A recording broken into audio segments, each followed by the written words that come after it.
So the Cook Islands have announced their 2025 squad for the Pacific Championships. Let's take a look through the team list and have a talk about it. So the Cook Islands squad includes Cassius Cowley, Isa Mioka, Kale Iro, Makahesi Makatoa, Justin Makareri, Eason Masters, David Moale, Tepe Moiroa, Rua Ngatakara, Maratini Akore, Brad Peterson Rabati, Brendan Piakora, Ruben Porter, Ruben Rennie, Tipo Stoltman, Brad Sakirangi, Brody Tamarua, Mason Teague, Paul Ulberg, and Elihio Wigmore.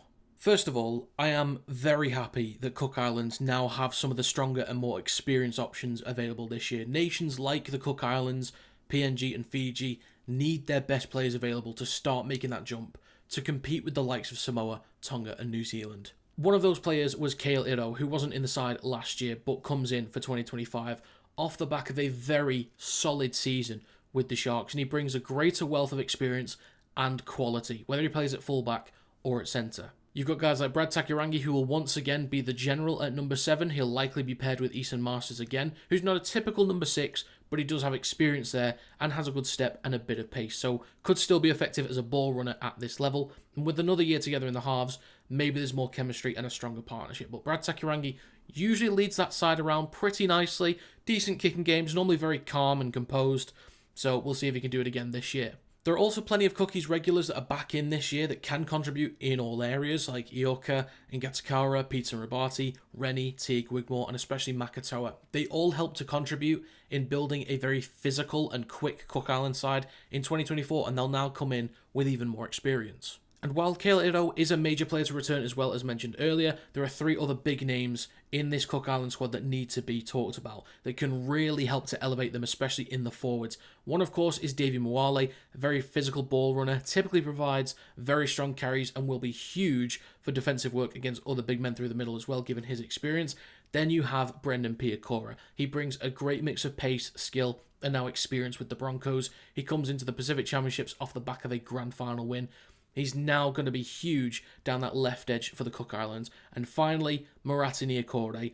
He was in the New Zealand squad last year, if I remember correctly, but he was such an important asset for the Kiwis. He's such a dangerous and energetic ball runner. He's a huge presence in the middle, a massive body, and he could be, honestly, the biggest difference maker for the Cookies and really elevate them this year. But if the Cook Islands want to rely on their physicality again, it's definitely something they can lean into, and it gives Takirangi and Masters a chance to run at unsettled defensive lines thanks to the size of this pack. Makatoa, Moale and now Niakore can do some real damage through the middle, getting this side either further up the field or finding quick play the balls. And if they decide to put, say, Piakora and Iro down the same edge over on the left-hand side, they could have 2 exciting players that are used to fast-paced rugby league that can really hurt the PNG and Fiji defensive edges with a carry, a step, or a pass. Now, Cook Islands were a long way off Fiji last year, but had a decent game against PNG. Of all 7 teams that have competed in the Pacific Championships in the last few years, the Cook Islands have clearly been the weakest side, but I think with these additions and the fight that they brought last year, I think they'll be a little closer to the pack in 2025. So there you have the Cook Islands squad for the 2025 Pacific Championships. Let me know your thoughts on this squad in the comments section down below. If you've got any, let me know how you think they'll get on this time around. But as always,